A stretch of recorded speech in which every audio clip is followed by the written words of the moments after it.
Hello, and welcome to the course. I'm your host, Stephen, and today I'm speaking with Professor Victoria Saramago of the Department of Romance Languages and Literatures. Professor Saramago is the author of Fictional Environments, Mimesis and Deforestation in Latin America, which won the Brazilian Studies Association's Robert Reis Book Award in 2022. She's also co-edited the Handbook of Latin American Environmental Aesthetics and Literature Beyond the Human, Post-Anthropocentric Brazil. She's here today to talk to us about how her interest in fictional environments led her to research how fiction deals with questions of environment as well as ecology, energy use, and similar topics, and of course, how she became a University of Chicago professor. Professor Saramago, thank you so much for joining us on the course. How are you this evening? I'm doing great. Thank you. How are you? I'm doing well, thanks. Let's just start off with the basics. Could you please tell us what your position is at the university and just a little bit in layman's terms of like what it really is that you do there? Okay, so I'm an associate professor of Hispanic and Luso-Brazilian studies in the Department of Romance Languages and Literatures, also affiliated faculty at the Committee on Environment, Geography, and Urbanization. And I work on Latin American literatures and cultures, mostly 20th and 21st centuries. My favorite period is like the mid 20th century, like from the 1940s to the 1970s. And I love working on the relation between literatures, cultures, and the perception of environmental change, environmental humanities. And also more recently, I had started working with energy, like how to think about this connection between cultural production and, for example, electricity, oil, hydropower, what types of connections we can establish between the ways we narrate and make sense of the energy intensive societies in which we live through culture. This interest in literature is that something that goes way back? I mean, did you always kind of think that you would be in a literary field of some sort? Oh, yes, I knew that I wanted to be a writer even before I learned to read and write. I would like create little stories and booklets and be very annoyed that I did not know how to read and write.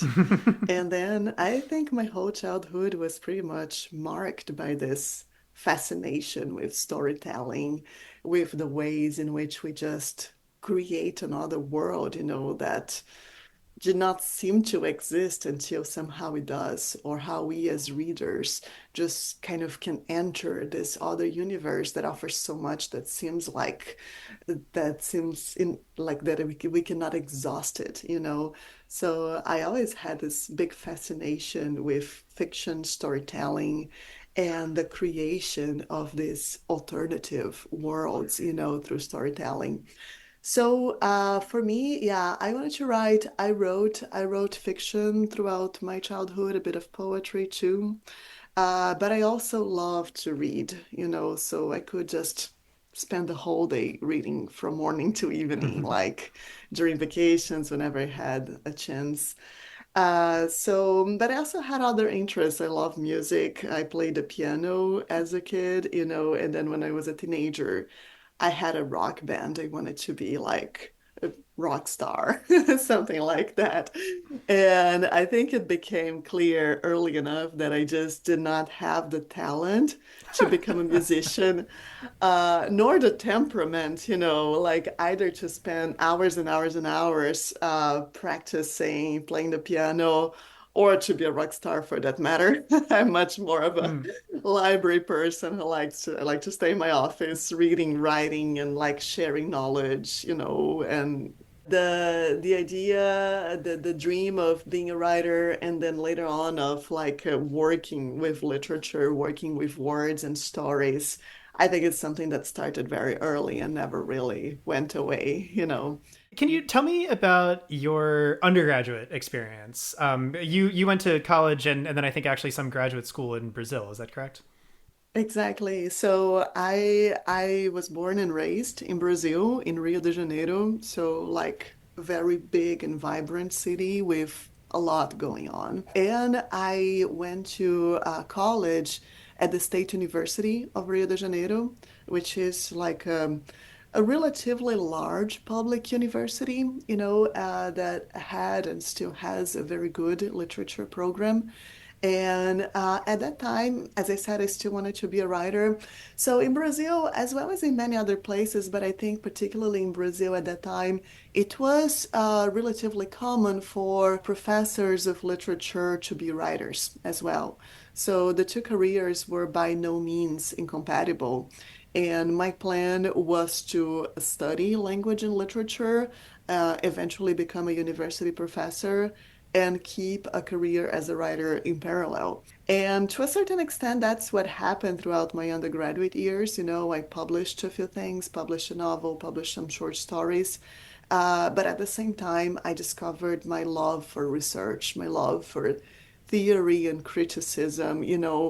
I realized that everything that I had thought about as a kid, that all this fascination with storytelling and with fiction, that there were concepts, there were theories that could like shed light onto so many of the thoughts, the questions that I had.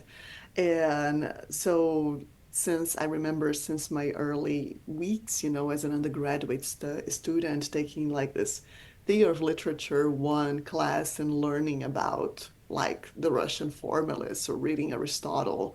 And it was like a huge eye-opening experience for me. And I realized that actually, as much as I wanted to become a writer, I also had a passion for literary studies more broadly for scholarship, that I really wanted to invest on. So yeah, so these two paths kind of ran in parallel until, well, mostly until I came to the United States. So I did my undergrad in Brazil, my master's in Brazil too, in Brazilian literature. I was very, very interested in Brazilian literature, but I started developing an increasing interest in Spanish American literature, as well as, world literature, as we call it today in undergraduate curricula. I really loved, yeah, reading novels, and especially novels. I really had a fascination for this genre.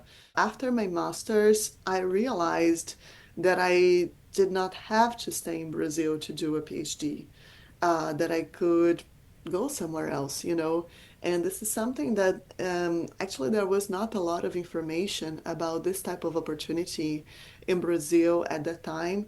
And I was very lucky that I had good mentors. My MA thesis advisor actually did his PhD at Stanford University, where I also ended up doing my PhD. And I think that this connection was really important for me in kind of opening this horizons. I was going to ask about the move from Brazil to the US for your PhD. I mean, why do you think, looking back, that was like an important move to make? Because I assume that you could have continued, following these same passions in Brazil. Yes, definitely. And the Brazilian university system is really a fantastic system. I really I plan to go back to Brazil for a significant portion of my graduate studies in the US, in fact, and I think I would have had a good shot if I had tried to go back to Brazil. But at that point of my life, I felt like there were new opportunities. There were scholars I wanted to work with. There were fields I wanted to learn more about. And I realized that studying in the United States was in fact a possibility because, as I said, back then we did not have much information. My two parents are actually academic. My father is a historian, and my mom was a philosophy professor. She's retired now, and they did not know that this possibility existed. And I remember when I told my dad, so I went to do my PhD in the United States. He said, "Well," and first thing he said was like, "Okay, and how do you plan to pay for it?" We just didn't know that there were fellowships, that there were stipends, and then I could actually come here and, have this kind of financial dimension of my studies covered by fellowships from the universities. So I really wanted to study the novel.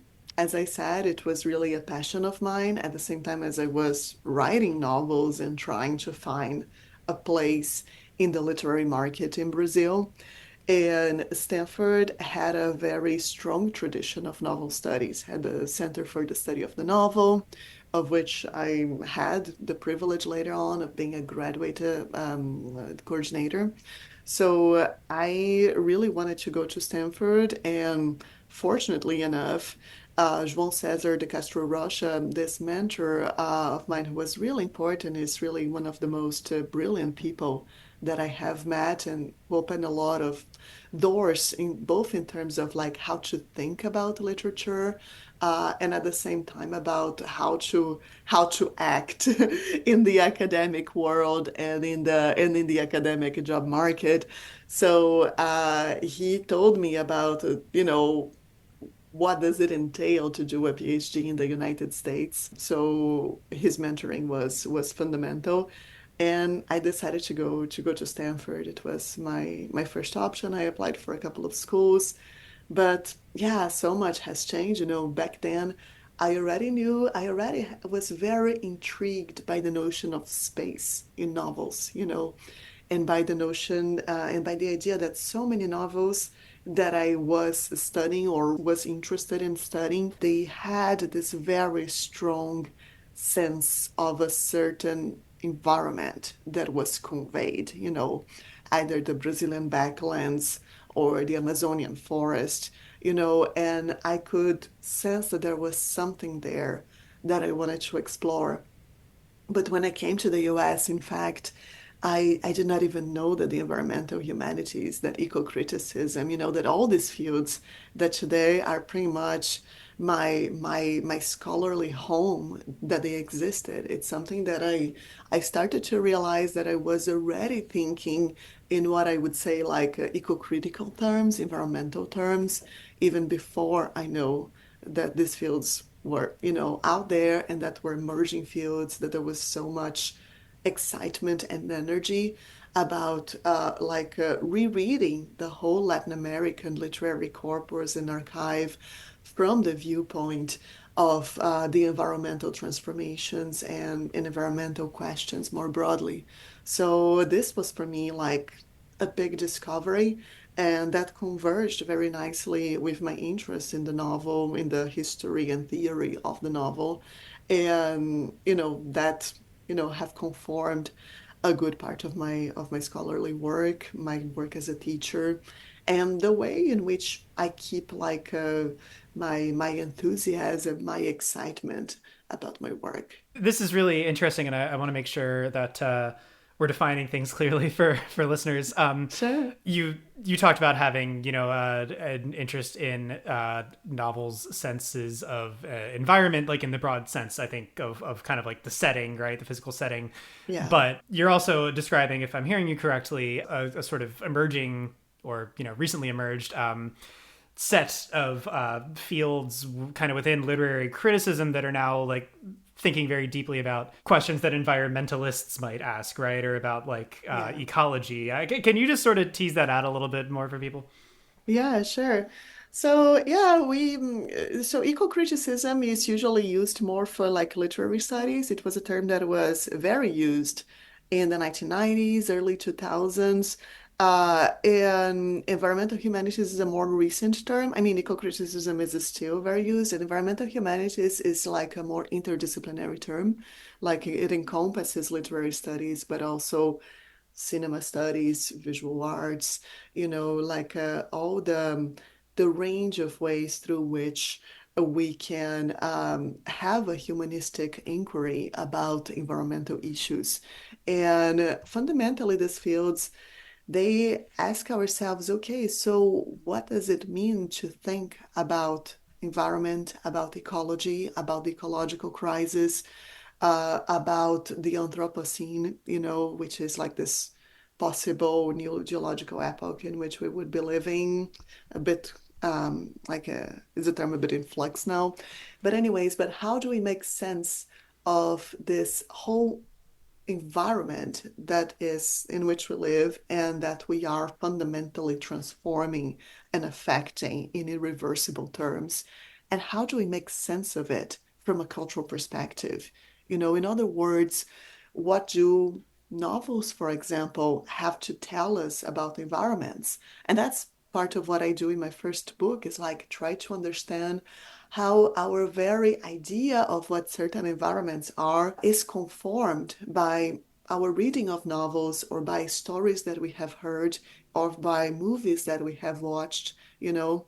I mean, of course, this is my more like personal take on the field, but it is a field that is just so diverse and that opens so many doors, because you can think like about ecofeminism, you can think about environmental justice. There are just so many like interdisciplinary connections that an environmental angle allows us to draw, Yeah.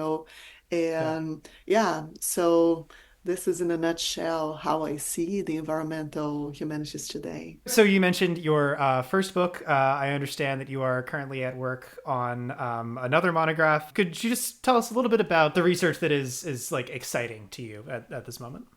Yeah, so as I said, I am extremely excited to work on energy, and there is this emerging field, the energy humanities, that has been expanding too, of course, always as part of this larger questions that we ask about the environment, about environmental impact, So, what I love about writing about energy is that it's something that is just hiding in plain sight, right? And especially for me, who have been so fascinated about how we narrate, how we represent, how we make sense of the world around us.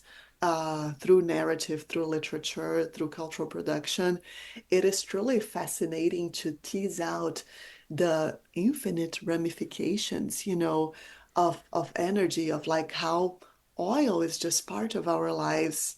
Like it's just impossible to even start, like Yeah. just separating where oil is and where oil is not, right?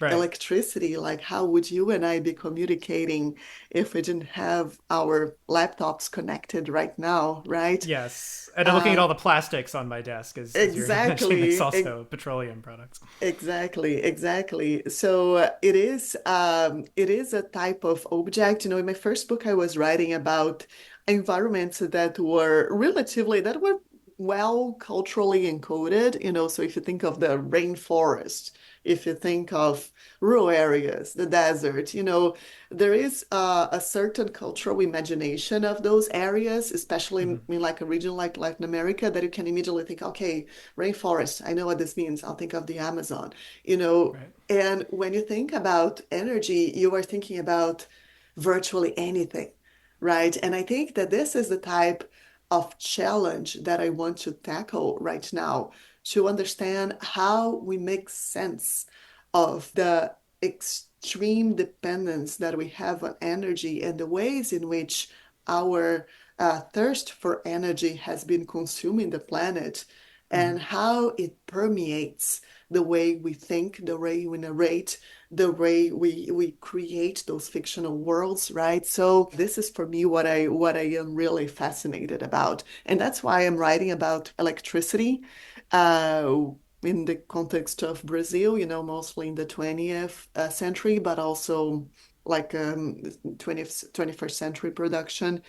And even ways through which electricity has been felt and narrated, but that have not been visible to us as such. For example, Brazil had, just like many other countries in South America, had a military dictatorship from the mid 1960s to the mid 1980s, Mm-hmm. which was characterized by a lot of repression of dissidents, or people who were just perceived as dissidents and those people would be tortured. And the basic form of torture back then was electroshock, you know. Hmm. And then, which is like the form of torture of the mid 20th century, you know, and later on. And execution, I guess, really. Exactly, exactly. Yeah, and there have been works on the electric chair in the United States and the intellectual and cultural history of the electric chair. But if you think, for example, about like, so when we started having a bit of a democratic opening in the late 1970s in Brazil, there was a number of works like either fictional accounts or real accounts of prisoners, you know, or people who had been tortured and arrested. And then you start having like this experience of the electroshock that appears as this kind of the worst, the most horrifying form of torture, you know. And if you come to think of it, this is one of the ways in which we can see like energy in action in a way that is culturally codified. You do have a corpus, you know, about narratives of torture. Hmm. So it's not something that, you know, I just came up with. This archive does exist. Uh, Yet it is something that is completely like that completely escapes the way you would think about, oh, just electricity, right? Yeah.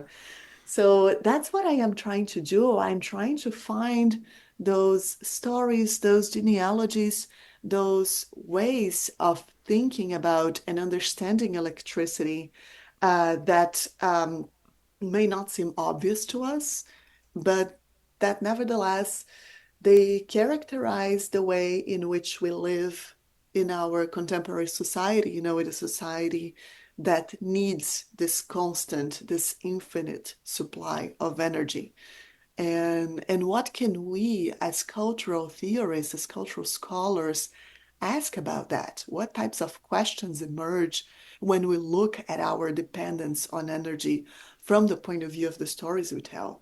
I just wanted to ask about what your day to day, or I'm realizing that there's usually no typical day to day, but maybe week to week, month to month, kind of what your responsibilities look like, how you're able to balance time spent doing research with teaching and your other, responsibilities as a professor. Yeah, so I think that we always would like to have more time for research, right? This is Right. a chronic issue. I myself, I love doing research, I love writing, but I also love teaching and I love the work of the students.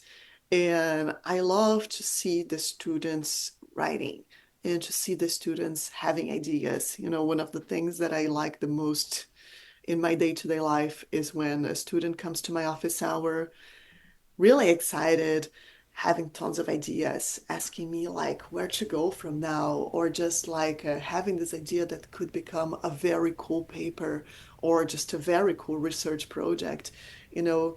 So I try to think about my day-to-day activities in this through this more like a holistic senses, you know, about how this constant activity, this constant excitement about thinking, about creating, about understanding things can express itself not only when I'm doing research, which would seem in the first moment as the most obvious place, right, for creation, but also when I teach, when I present in congresses, you know, even when I am, let's say, in a committee and I have to read dozens and dozens of applications, Mm-hmm. and on the one hand, it's like, okay, it's a lot of work. Usually we have very little time to do it. But at the Yeah. same time, this act of learning about what somebody wants to do as a research project and learning with the person, it's fascinating. So I would say I always try to find some time in my day-to-day life to do a little bit of research, even if it's a little bit every day. Yeah, and like have, of course, enough time to prepare my classes, to have a hold office hours, and also to have this broader dialogue with the intellectual communities to which we belong, right? Mm-hmm. Both with students, undergraduate and graduate students, but also with other scholars in my field with whom I collaborate or with whom I share panels. So yeah, I would say that all these components of my job are really important to me and really gratifying in their own way. What advice would you offer to someone who said that, they wanted to follow in your footsteps or follow you like into this field? So the academic career has a very straightforward path in a certain way, right? In order to Mm, become a university professor, you must have a college degree. In many cases, increasingly most cases, you have a master's degree and you must have a PhD degree, right? And also it's becoming increasingly common to be a postdoc. So it feels like it is a path that is very well defined, right? In which you have to do one thing that will lead to the other and that will lead to the yeah. other. And that ended up by being what I did, in fact, because I already knew that I wanted to become an academic, in spite of the fact that I was kind of very aware of the difficulties of academic life, and I was pretty down to earth and even a bit blasé about, jumping out and trying to get a job as a public servant in Brazil if things did not go well. But insofar as things have been going well, I did everything like one step after the other. I did my BA, right after my MA, right after my PhD. And I was starting to write my dissertation when the job at UChicago came up, and I said, "Oh my gosh, I need to get this job." And I finished my PhD really fast to be able to start working here. But I would say that for most people, including myself, I increasingly see my work, my career as part of my life. I think it's very easy to think that you have this model that you have to follow one step after the other and to lose track of the whole, of the Mm, fact that, your PhD is part of your life, not the other way around. And I am sure that many students will have heard about the difficulties of the academic job market, and that's all true. But at the same time, there is no need to follow these steps one after the other.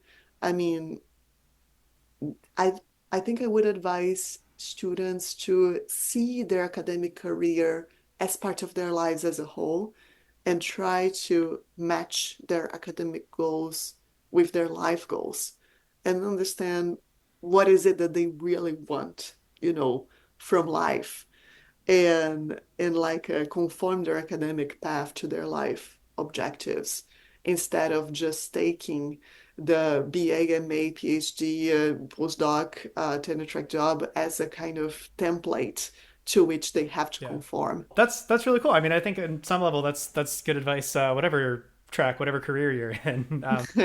No need to do what I did. It just happened with me, but each person has their own life, right? Thank you, Professor Saramago, for your time today. And course takers, if you enjoyed today's interview, please check out the other ones. Leave us a comment, subscribe, follow, and share this episode with your friends and family. You can find out more about the University of Chicago through uchicago.edu or the university's campus in Hong Kong through uchicago.hk. Stay tuned for more, and thanks for listening.